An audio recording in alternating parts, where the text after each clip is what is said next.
I'm Allison Reed, 32, and I developed a quantum computing algorithm that changed everything. 6 months ago, I walked in on my family secretly negotiating with tech investors, trying to sell my research behind my back. They almost took $3.5 million for intellectual property they didn't own, research that just got licensed for $4.2 billion. The look on their faces when they realized what they'd lost still haunts me. Before I dive into how my own family tried to steal my life's work, drop a comment letting me know if you've ever had someone close to you betray your trust. And don't forget to subscribe to hear more stories about navigating the cutthroat world of scientific research. My fascination with physics began when I was 8 years old. My uncle Thomas gave me a book about the universe, and while most kids my age were watching cartoons, I was captivated by quantum mechanics and the mysterious dance of subatomic particles. By 12, I was solving complex equations that even my high school teachers struggled with.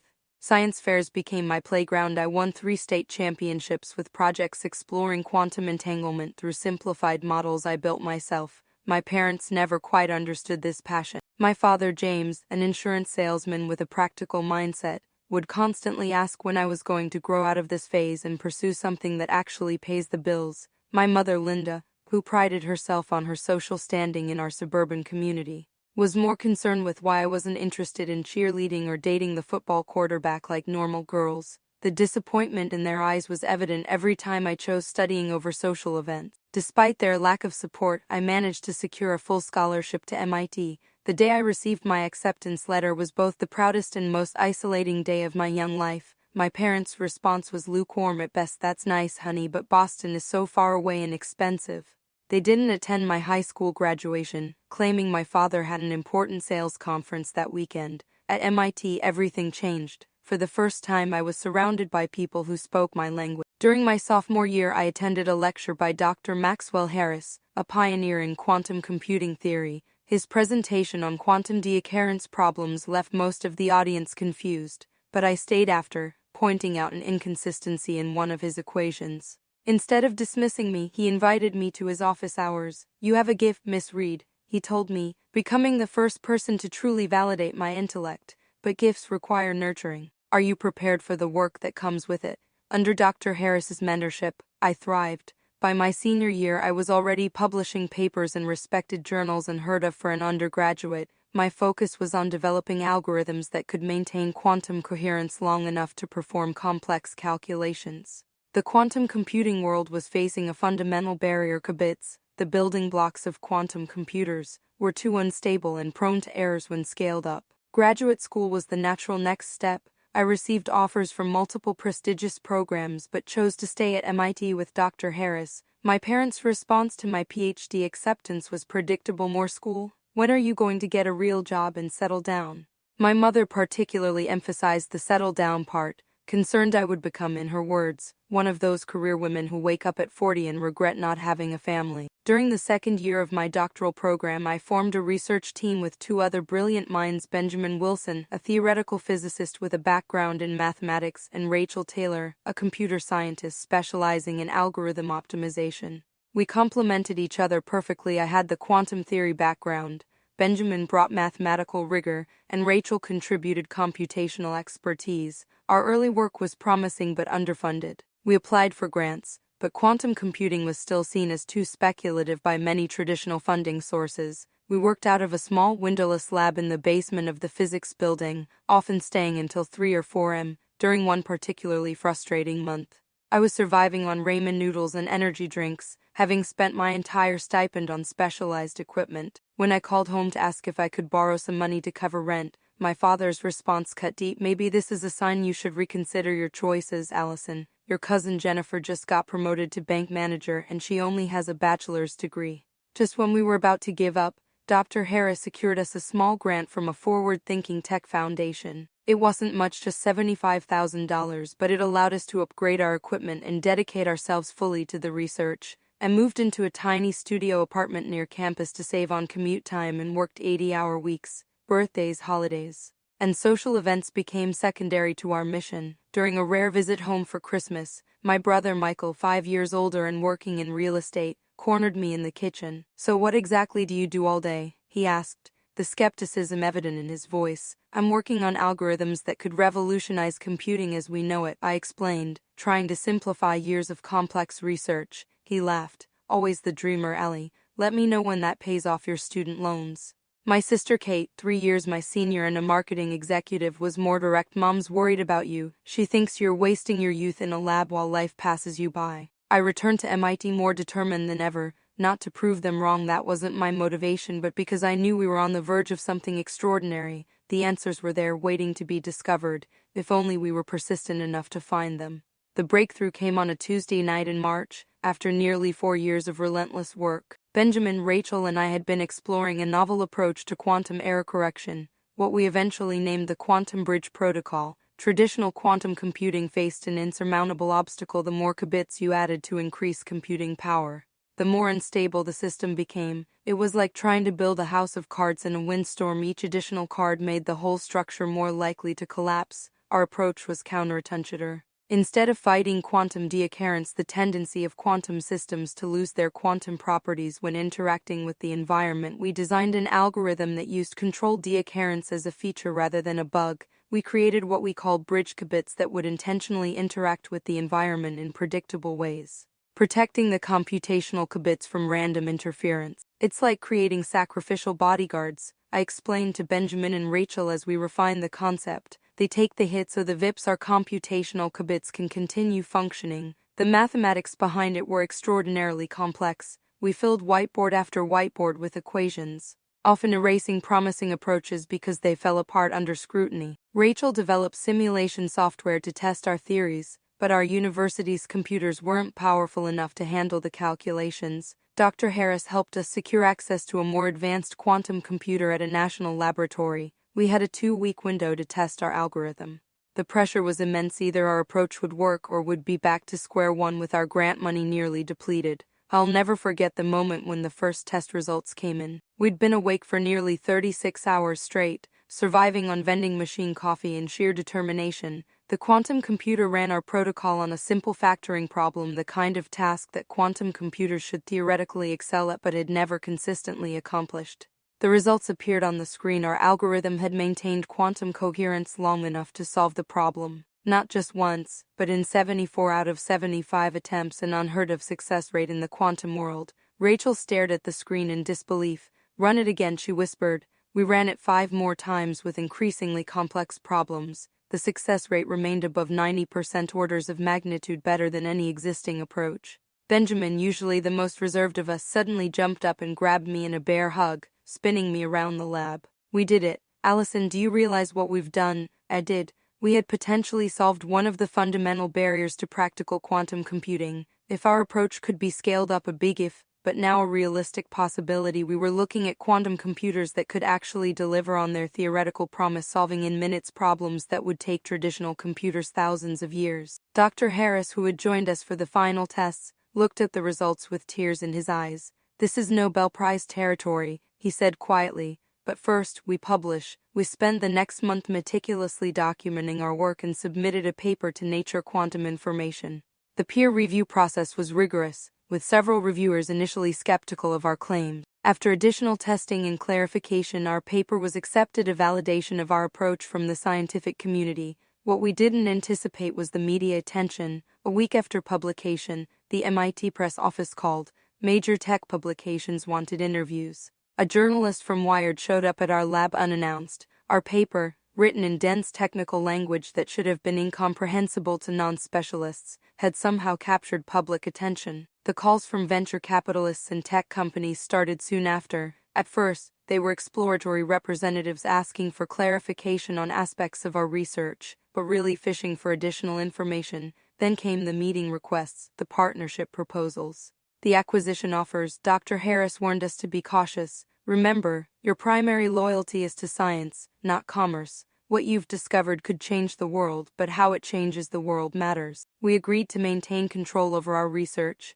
turning down early offers to buy the intellectual property outright. The university's technology transfer office became involved, helping us navigate the unfamiliar waters of patents and licensing agreements. Suddenly, my family was interested in my work. My mother called weekly, asking detailed questions about my computer project that she had never bothered to understand before. My father, who had dismissed my career choice for years, now mentioned his brilliant daughter the scientist to his golf buddies. The most dramatic change was in my brother Michael. Once condescending about my impractical career, he now wanted to catch up over expensive dinners where he asked suspiciously specific questions about the commercial applications of our algorithm. When I explained that we were still focusing on the research aspects, he seemed disappointed. "But you must have some idea what this is worth," he pressed during one dinner. "Ballpark figure. The scientific value is immeasurable," I replied cautiously. "As for monetary value, that's not my focus right now." He laughed. "Always the academic. Good thing you have family looking out for your interests." Something about his tone made me uneasy. For the first time, I found myself reluctant to share details about my work with my own family. A protective instinct had awakened, one that would soon prove justified. To understand what happened next, you need to understand my family. My father James built his entire identity around being the provider, the practical one who kept the family financially secure through his insurance business. My academic achievements threatened that identity. Every scholarship, every award was met with a subtle reminder that theoretical physics wasn't a real job. He measured success in dollars and stability, not scientific breakthroughs. My mother Linda was obsessed with appearances. Our suburban home was always immaculate for unexpected visitors, and she cultivated the image of the perfect family. My decision to pursue an unconventional path disrupted that narrative. When neighborhood friends asked about my career, she would vaguely mention I was still in school well into my late 20s, as if my doctoral program was something shameful. My brother Michael had always been the golden child despite his chaotic financial life. He drove luxury cars he couldn't afford and moved from one get-rich-quick scheme to another. By 30, he had already declared bankruptcy once but maintained the facade of success. My parents constantly bailed him out, explaining that he was finding his way while simultaneously criticizing my stable but modestly compensated academic career. My sister Kate had followed a more conventional path as a marketing executive, but she harbored deep resentment toward me. As children, she had been the better student until high school. When my academic abilities surpassed hers, she never forgave me for that shift in our parents' attention. Limited as it was, her passive-aggressive comments were always wrapped in concern. "I worry that Allison is missing out on real-life experiences while she's locked in that lab." After our paper was published and the media attention began, there was a distinct shift in family dynamics. My father started calling me regularly, something he'd never done before. My mother suddenly wanted to visit my lab, taking pictures that she promptly posted on social media with captions like "so proud of my brilliant daughter." Despite having never shown interest in my work previously, the first real alarm bell rang during a family dinner about 2 months after publication. My parents had insisted I come home for the weekend, which was unusual given their typical indifference to my presence. Kate and Michael were both there, along with Michael's new girlfriend, who seemed unusually interested in my research. "So, Allison," my father said while carving the roast, "this algorithm of yours, the university owns it, right? Or do you have some ownership?" The question struck me as odd coming from him. "It's complicated," I replied carefully. "The intellectual property arrangements are still being worked out with the university's tech transfer office." "Why do you ask?" "Just curious about how these things work," he said with forced casualness. "A father wants to make sure his daughter is protected, that's all." Later that evening, I overheard Michael and my father in the study, their voices hushed but intense. "She doesn't need to know yet," Michael was saying. "If we bring her in too early, she'll just overcompactful things with her academic ideals." "It's her research," my father responded. "We'll need her signature eventually." "Not necessarily," Michael countered. "There are ways around that. Trust me." I walked away before they noticed me, a cold feeling settling in my stomach. What exactly were they planning? What ways around my involvement were they considering? The next morning, I noticed my research notebook was not where I had left it in my old bedroom. I always traveled with my current notes, a habit from years of working at odd hours. The notebook contained nothing groundbreaking, just some speculative ideas I was exploring, but its disappearance was troubling. I found it later in the den, slightly askew from how I'd organized it. When I returned to MIT, the incidents continued. My mother called asking detailed questions about patent applications and licensing structures, topics she'd never shown the slightest interest in before and frankly didn't have the background to understand.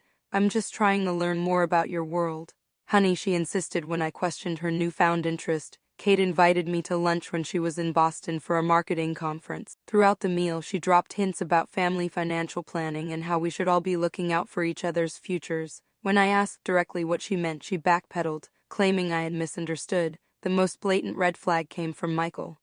Despite his perpetual money problems, he showed up at my apartment in a brand new Tesla. When I asked how he could afford it, he smiled mysteriously. Let's just say I have some promising opportunities on the horizon. Very promising. That same week, I discovered that someone had accessed my home computer while I was at the lab. The timestamps on several research files had changed. Though the content appeared untouched, I began to feel paranoid, installing password protections and even a small camera in my apartment.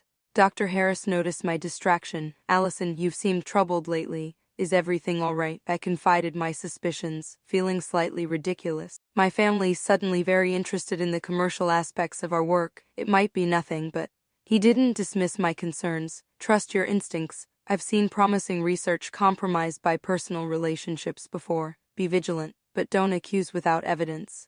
The final confirmation came in the form of an email. My family shared a cloud storage account for family photos, a system my mother had set up years ago. I rarely checked it, but while searching for an old photograph, I noticed a folder titled Our Project, my initials. Inside were copies of articles about our research, notes on quantum computing companies, and most disturbingly, a draft of what appeared to be a proposal to tech investors, describing exclusive access to groundbreaking quantum computing intellectual property. The document mentioned a family representative with power of attorney who could facilitate rapid acquisition without bureaucratic delays. I felt physically ill reading it. My family wasn't just taking an interest in my work, they were actively planning to sell it out from under me. But the worst was yet to come. The email that changed everything arrived on a Tuesday morning. I was at the lab, running simulations with Rachel, when my phone pinged with a notification. The message was addressed to my brother Michael but had been sent to the family's shared email account by mistake. The sender was Brandon Miller, a venture capitalist from a firm called Quantum Venture Partners. "Michael," the email read, "following our preliminary discussion, we're prepared to move forward with the acquisition proposal for the Reed Quantum Protocol. Our team has reviewed the available materials and believes $3.5 million is a fair valuation for the early-stage intellectual property. We can have the paperwork ready for the family representative to sign at our meeting this Thursday at 2 p.m.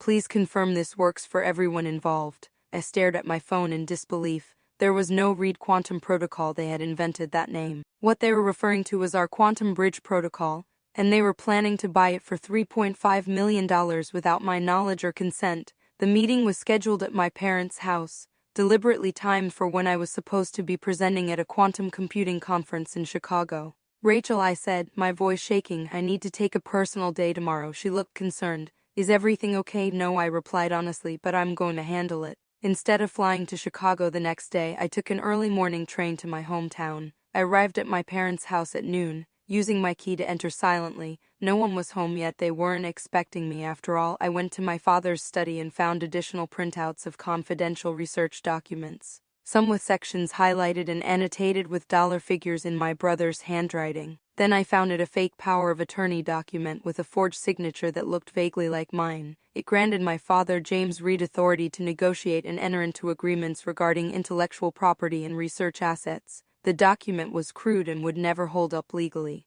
but it showed just how far they were willing to go. I took photos of everything for evidence, then settled into wait. At 1:30 p.m. I heard the front door open. My mother's voice, then my father's, followed by Michael and Kate. They were discussing seating arrangements and whether to serve coffee before or after the presentation. At 1:50 p.m., the doorbell rang. I remained hidden in the small office adjacent to the living room.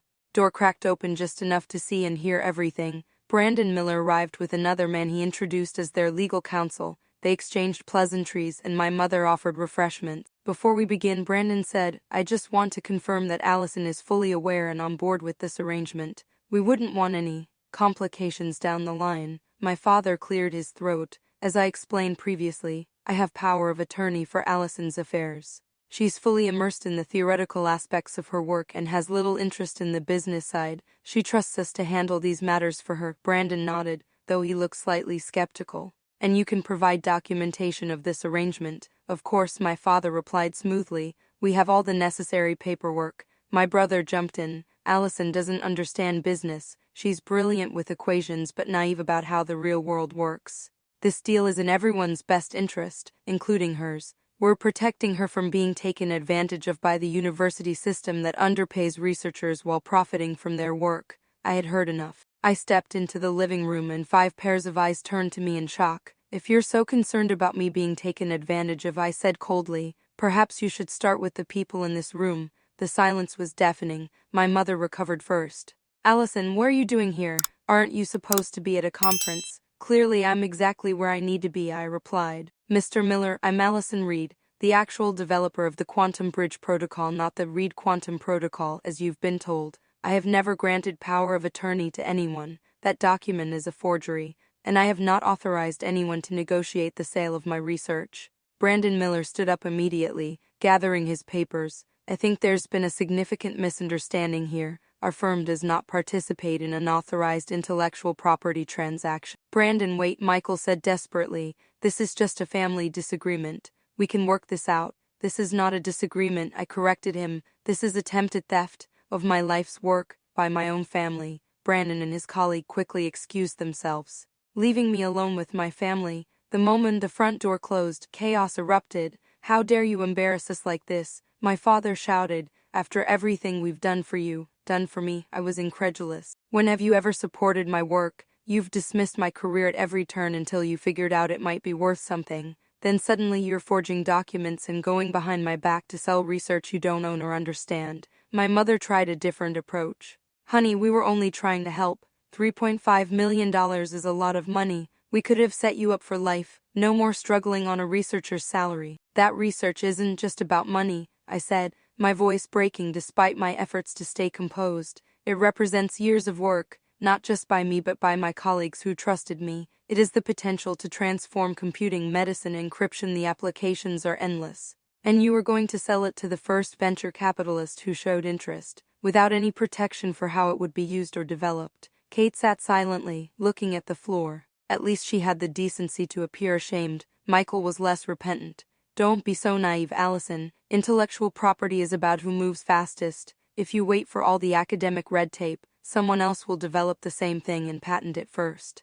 We were trying to secure your future. My future, I laughed bitterly. Or yours. How much of that $3.5 million were you planning to keep as a finder's fee, Michael? Is that how you afforded the new Teslas? His silence was confirmation enough. I gathered my belongings, hands shaking. I'll be consulting with intellectual property attorneys about this incident. In the meantime, do not contact any more investors. Do not represent yourselves as having any authority over my research, and do not contact me. I need to figure out how to process the fact that my own family tried to steal from me. As I reached the door, my father called after me. You're making a huge mistake, Allison. Family sticks together. I turned back one last time. Family respects each other. Family supports each other's dreams. Family doesn't forge signatures or go behind each other's backs. You're not acting like family, you're acting like thieves. I walked out, feeling simultaneously broken and strangely liberated. The betrayal was devastating, but at least now I knew exactly where I stood. The family I had always hoped would understand and support me had shown their true colors. It was time to protect myself and my work. The days following the confrontation were a blur of anxiety and sleepless nights. I returned to MIT in a state of emotional shock, torn between personal devastation and professional panic. What if my family had already approached other companies? What if they had shared confidential research data? The potential damage extended beyond family betrayal to serious academic and ethical breaches. I needed to confide in someone, so I called Benjamin first, asking him to meet me at a coffee shop off campus. His reaction when I explained the situation was immediate and supportive. Those manipulative, he cut himself off. Allison, we need to take action immediately. If they've shared any of our unpublished findings, it could jeopardize everything. And no, I said, staring into my untouched coffee, but I don't even know where to begin. We start by protecting the research, he said firmly, then we deal with your family. Rachel's reaction was more measured when we brought her into the conversation later that day. Are you sure you're not overreacting? She asked cautiously. Family disputes can make things seem worse than they are. I showed her the emails and photos of the forged documents. Her expression shifted from skepticism to shock. I don't even have words. What can I do to help? We convened an emergency meeting with Dr. Harris and the university's legal team the following morning. The university counsel, A sharp-eyed woman named Judith Fleming took comprehensive notes as I recounted everything. The good news, she said when I finished, is that you discovered this before any transaction occurred. The bad news is that your family members may have already shared confidential information with multiple parties. How do we contain this? Dr. Harris asked. First, we accelerate the patent applications, Judith replied. Second, we send cease and desist letters to any companies or individuals that may have been contacted. Miss Reed, we'll need names of anyone your family might have approached. My stomach knotted at the thought of legally threatening my own family, but I nodded. There was too much at stake to let sentimentality cloud my judgment. Over the next week, we discovered that Michael had indeed contacted multiple companies, 5 in total, including 2 major tech corporations. He had shared portions of our research without authorization, presenting himself as my business manager. The university legal team moved swiftly, sending formal notices clarifying that Michael Reed had no authority to represent me or my research. The university's response was supportive but complicated by politics. Dr. Gregory Chen, the department chair, called me into his office after learning about the situation. This is unfortunate timing, he said diplomatically. The university is in discussions with several major donors from the tech sector, including companies your family approached. There's concern about how this family matter might affect those relationships. With all due respect, Dr. Chen, this isn't just a family matter. This is attempted intellectual property theft, he sighed. I understand, but the administration would prefer if this could be resolved privately, without legal action that might generate publicity. I left his office feeling doubly betrayed by my family and now by the institution I had trusted to protect my academic work. The pressure to handle this quietly felt like another attempt to minimize what had happened. The situation deteriorated further when my brother called, his tone oscillating between anger and attempted reconciliation. You're blowing this out of proportion, Allie, he said. We're family. We're entitled to look out for each other's interests, entitled to forge my signature, entitled to sell my research without my knowledge. That's not looking out for my interests, Michael. Do you have any idea what you're giving up? He pressed. We had solid offers. You're throwing away millions over academic principle. It's my principle to throw away, not yours, I replied before hanging up. My mother tried next, her approach more emotional. Your father hasn't slept in days, Allison. He's devastated that you think so poorly of us. We only wanted what's best for you. What's best for me is being able to trust my family, I responded. That trust is gone now. The stress began affecting my health. I developed insomnia, averaging 2 hours of sleep per night. I lost 10 pounds in 2 weeks, my clothes hanging loose on my frame. Panic attacks would hit without warning in the lab, in the grocery store, in the shower, moments where I couldn't breathe and the world seemed to collapse around me. Benjamin noticed my deterioration and intervened. You need professional support, Allison, both legal and psychological. He was right. The university legal team was handling the institutional aspects, but I needed personal representation. Through a colleague's recommendation, I met with Sarah Johnson, an intellectual property attorney with experience in academic research disputes. Unlike the university counsel, whose primary loyalty was to the institution, Sarah's focus was entirely on protecting me and my work. Her office, lined with law books and framed patents, felt like a sanctuary of clarity amid chaos. What your family attempted was not just ethically wrong but legally actionable, she explained after reviewing my evidence. The forged power of attorney document alone constitutes fraud, but before we discuss legal action against your family, let's focus on securing your intellectual property rights. She outlined a comprehensive strategy accelerating patent applications, documenting the development timeline of our research with witness statements and lab records, and preparing affidavits from Benjamin and Rachel confirming my role as the principal researcher. We also started gathering digital evidence, timestamp logs from the university servers showing when key breakthroughs were documented, email records discussing the development process, and backup files of all research notes. The goal is to create an ironclad record of provenance, Sarah explained, so that if anyone attempts to file competing patents or claims based on information your family shared, we can definitively prove your prior development. During this period, Rachel's support wavered. I'm concerned about how this might affect our professional reputations, she confided one evening in the lab. Funding committees don't like controversy, so I should just let my family sell research they don't own? I asked, hurt by her hesitation. That's not what I meant, she backpedaled. I just think we need to be strategic about how we handle this. Benjamin, by contrast, remained steadfastly supportive. He took over some of my teaching responsibilities without being asked and stayed late in the lab when I was too exhausted to continue working.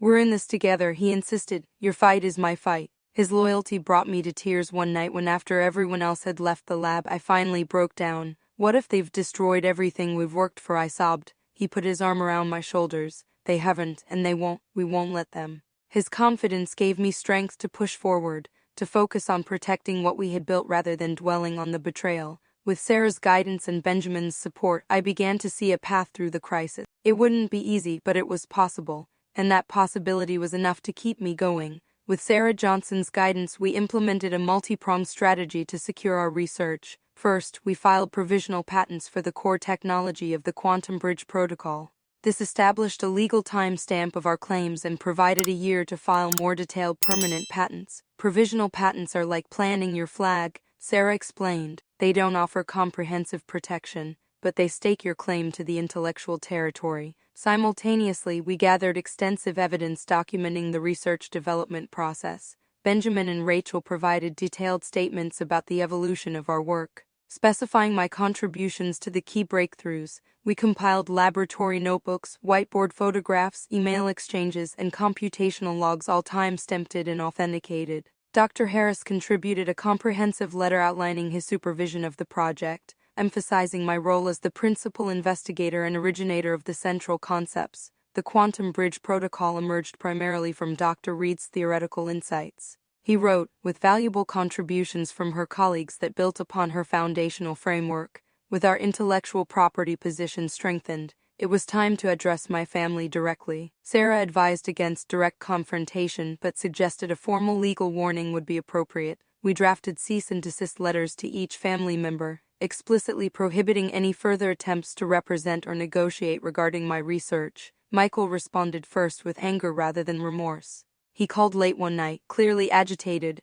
"Are you seriously threatening legal action against your own family?" he demanded. "After everything we've done for you, what exactly have you done for me, Michael? Forge my signature, try to sell my research behind my back. We were trying to help you capitalize on your work before someone else did," he shouted. "Do you have any idea how naive you look right now? The business world will eat you alive with this academic idealism. I'd rather be eaten alive with integrity than thrive through deception," I replied. "And speaking of legal consequences, would you like to explain the forged power of attorney document? Because fraud and forgery are criminal offenses." That silenced him momentarily. "You wouldn't press charges against your own brother," he finally said, though with less conviction. "I sincerely hope I don't have to make that decision," I answered truthfully, "but that depends entirely on your actions moving forward." After Michael's call came my mother's emotional manipulation attempt. She showed up at my apartment unannounced, tears streaming down her face. "How could you do this to us?" she sobbed. "Legal letters to your own parents? The neighbors could have seen the delivery. What would they think?" The irony of her concern for appearances rather than the actual betrayal was not lost on me. "I'm not the one who did something wrong here, Mom. I'm protecting work that represents years of my life, work that you and Dad were willing to sell without my consent. We were trying to help. $3.5 million, Allison. Do you know what we could have done with that money? Your father could have retired early, Kate could have paid off her mortgage, Michael could have started fresh after bankrupting himself again." I interrupted. "That's what this was really about, wasn't it? Bailing Michael out one more time?" Her expression confirmed my suspicion before she could deny it. "He's had some financial setbacks. We all have responsibilities to family." "Yes, we do," I agreed, "like respecting each other's work and not committing fraud." My father took a different approach. Intimidation, he called, his voice steely with barely controlled rage. "You need to withdraw these ridiculous legal threats immediately. I won't have my reputation damaged by your overreaction." "My overreaction?" I echoed in disbelief. "You forged my signature on a legal document. You tried to sell intellectual property you don't own. Those aren't accusations, they're facts we have documented. Listen to me very carefully," he said, his voice dropping to a threatening whisper. "If you pursue this, I will contest every patent application. I'll claim joint development. I'll drag this out in court until your precious research is obsolete. Is that what you want?" His threat was hollow. He had no basis for such claims, but it revealed the depths he would sink to. "What I want," I said slowly, "is for my family to acknowledge what they did was wrong and ensure it never happens again. The legal notices stand until I have that assurance." The turning point came unexpectedly through Kate. She asked to meet at a neutral location, a park halfway between our residences. When I arrived, she was sitting alone on a bench, looking smaller somehow, deflated. I recorded them, she said without preamble, holding out a USB drive. After you left that day when they were strategizing how to fix the situation, I thought you should have it. I took the drive cautiously. Why? She looked away, watching a family with young children on the playground. Because what they did was wrong. What we did was wrong. I went along with it because, I don't know, I've always gone along with what Mom and Dad want, what Michael wants. She finally met my eyes. I've resented you for years because you had the courage to choose your own path, to pursue something you believed in, even when the family didn't support it. Her honesty stunned me. I didn't know you felt that way. I'm sorry, Allison, truly I can't speak for the others. But I want you to know that I regret my part in this. Kate's recording proved invaluable. It captured my father and brother discussing how they had misrepresented themselves to investors and acknowledging that they had acted without my knowledge or consent. Most crucially, it included my father admitting that the power of attorney document wouldn't stand up to serious scrutiny, but might be enough to close a quick deal. Sarah was ecstatic when I shared the recording with her. This is exactly what we needed, clear evidence of knowing misrepresentation. With this, we can resolve the family situation and focus on the legitimate business opportunities for your research. With our legal position secured, we began meeting with legitimate tech companies interested in our quantum algorithm. This time, Sarah and representatives from the university's technology transfer office accompanied us to all meetings. The interest was substantial. Major computing firms, government contractors, and specialized quantum computing startups all recognized the potential of our approach. The ethical questions weighed heavily on me as we evaluated potential partners. Who would have access to this technology? How would it be implemented? What safeguards would prevent misuse? Dr. Harris helped me navigate these considerations. Technology is neutral, he reminded me. It's the application that determines its impact. Your responsibility is to ensure it's developed by those who understand its implications. After careful consideration of multiple offers, we decided to pursue a licensing structure rather than an outright sale. This approach would allow us to maintain some control over the technology's development while still enabling commercial applications. We narrowed the field to 3 serious contenders and began detailed negotiations. Quantum Frontier Technologies emerged as the most promising partner. Founded by Marcus Reynolds, a physicist-turned-entrepreneur with a strong ethical framework, CFES proposed a tiered licensing agreement that respected both commercial interests and academic principles. They offered substantial upfront payment for exclusive commercial rights in specific sectors, ongoing royalties for applications, and critically continued research funding for our team to extend the work. The negotiations were intense, with multiple revisions to ensure proper protections for all parties. The university's legal team pushed for higher financial terms, while our research team advocated for development restrictions that would prevent military applications of the technology.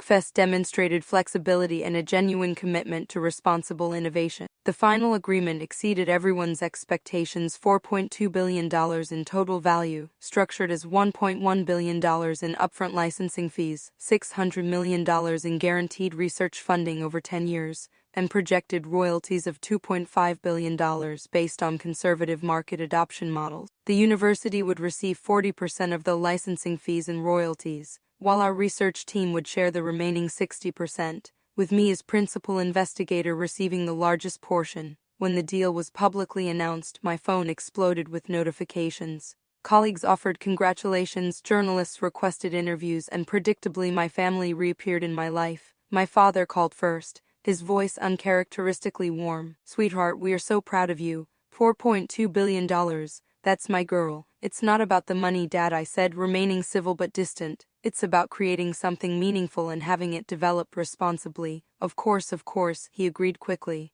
"We always knew you were destined for greatness. Listen, your mother and I were thinking we should have a family dinner to celebrate, put all this unpleasantness behind us. That unpleasantness of you trying to sell my research without my knowledge, that's not something we can just smooth over at dinner." Michael was more direct in his approach. "I always believed in your potential, Allie," he claimed, as if our previous conversations had never happened.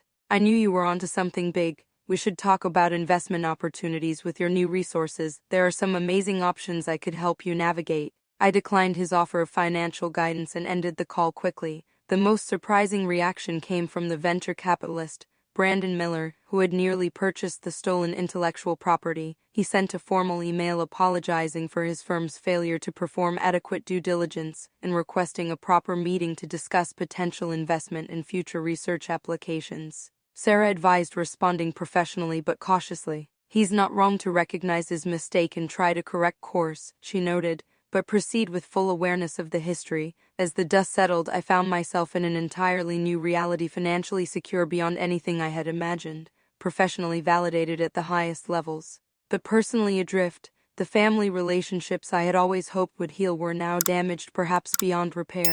Yet alongside that loss came unexpected gains: deeper bonds with Benjamin and Dr. Harris, new respect from colleagues like Rachel, and the freedom to pursue research without financial constraints. The question remained: how does one rebuild after betrayal by those who should have been most trustworthy?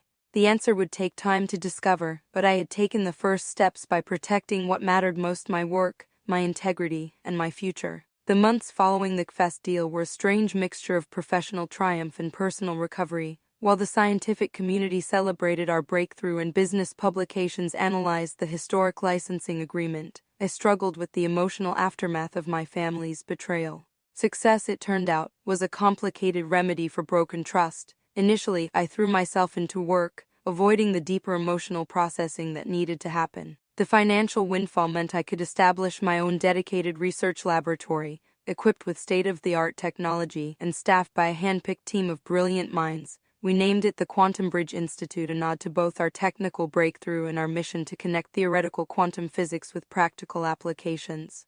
Dr. Harris joined as senior advisor, semi-retiring from teaching to focus on the research he found most meaningful. Benjamin became the Institute's technical director, bringing his mathematical rigor and steadfast loyalty to our expanded mission. Rachel eventually joined as well, though our relationship remained professional rather than the close friendship we once shared. Despite these professional advancements, I found myself experiencing unexpected anxiety and insomnia. The smallest decisions would paralyze me with doubt. Who could I trust? Would new colleagues have hidden agendas? Each time my phone rang with an unknown number, my heart would race with the irrational fear that it was another betrayal in the making. After 3 months of this heightened state, Benjamin intervened. "You need help, Allison, not just colleagues and lawyers, but someone to help you process what happened." He was right. I started seeing Dr. Eleanor Winters, a psychologist specializing in trauma and betrayal. In our first session, she helped me name what I was experiencing. "What your family did wasn't just disappointing," she explained. "It was a profound betrayal of trust by those who should have been your safest relationships. That's a form of trauma, and it needs to be addressed as such." Through therapy, I began establishing healthier boundaries with my family, a process that was neither quick nor easy. I declined their initial attempts to re-enter my life as if nothing had happened, explaining that reconciliation would require acknowledgement, apology, and changed behavior. My father resisted the most. "I'm not going to grovel for trying to help my own daughter," he insisted during one difficult phone call. "Someday you'll understand that family comes first." "That's exactly the problem, Dad," I replied. "In a healthy family, everyone's well-being matters. What you tried to do prioritized what you wanted over what I had worked for. That's not putting family first, that's putting yourself first at your family members' expense." My mother vacillated between tearful appeals to keep the family together and subtle guilt trips about how my stubbornness was causing her social embarrassment. I maintained firm boundaries with both of them, limiting contact to occasional phone calls with clear time limit. Michael remained unrepentant, still convinced that his actions had been justified by the potential financial gain. Our relationship became essentially non-existent, reduced to necessary interactions at unavoidable family events. The most surprising development came from Kate. Her initial apology proved to be the beginning of genuine remorse and self-reflection. 6 months after the confrontation, she asked to meet again. "I've been thinking a lot about why I went along with their plan," she said over coffee. "I've spent my whole life trying to win their approval by being the good daughter who never causes problems. Watching you forge your own path even when they disapproved made me jealous and resentful. It was easier to side with them than to admit I wished I had your courage." Her honesty opened the door to a new kind of relationship between us, one based on authentic communication rather than family roles. Kate began therapy herself, working through her own complicated family dynamics. We started meeting regularly, rebuilding our sisterhood on healthier ground. As I established clearer boundaries with my biological family, I simultaneously built a stronger chosen family of trusted friends and colleagues. Benjamin became my closest confidant, our years of collaboration evolving into a deep friendship based on mutual respect and proven loyalty. Dr. Harris and his wife invited me for holiday dinners, offering the parental warmth and wisdom my own parents had never provided. the Quantum Bridge Institute flourished under this collaborative spirit. Our first major technical advancement came 18 months after formation, a practical implementation of our algorithm that maintained quantum coherence for record-breaking durations. The achievement was featured on the cover of Science, validating our approach and silencing early skeptics. With financial security came the freedom to pursue research directions based on potential impact rather than funding availability. We established a scholarship program for underrepresented students in quantum physics. Remembering my own early struggles, the program provided not just financial support but mentorship and laboratory experience. Creating pathways for diverse talent to enter the field, the personal growth paralleled professional success. Through therapy, I developed tools to recognize manipulation and establish healthy boundaries. I learned that forgiving my family didn't require forgetting what had happened or exposing myself to further harm. Forgiveness, Dr. Winters explained, was about releasing the hold their actions had on my present peace, not about restoring relationships that remained unsafe. The best revenge is not just success, she told me during one session, but success with integrity. You've demonstrated that it's possible to achieve extraordinary things without compromising your values. 3 years after the CFES deal, at the opening ceremony for our new expanded research facility, I found myself reflecting on the journey. The building before me, glass and steel designed to maximize natural light in laboratory spaces, represented not just scientific achievement but personal resilience. Each setback, including the family betrayal, had ultimately strengthened my resolve rather than broken it. Dr. Harris joined me on the observation deck overlooking the research floor, where dozens of scientists worked on extending our initial breakthrough into new applications. When you first showed me that error in my equation years ago, I knew you were special, he said, watching the activity below. But I never imagined this. Neither did I admitted. I just wanted to solve the problem that fascinated me, and in doing so, you've opened doors for countless others, he said, gesturing to the diverse research team below. That's the true measure of success, not the dollars or the patents, but the paths you've created for others to follow. His words crystallized the most important lesson from my journey. True success isn't measured by publications, patents, or even billion-dollar licensing deals. It's measured by integrity maintained under pressure, by boundaries respected even when testing them might be profitable,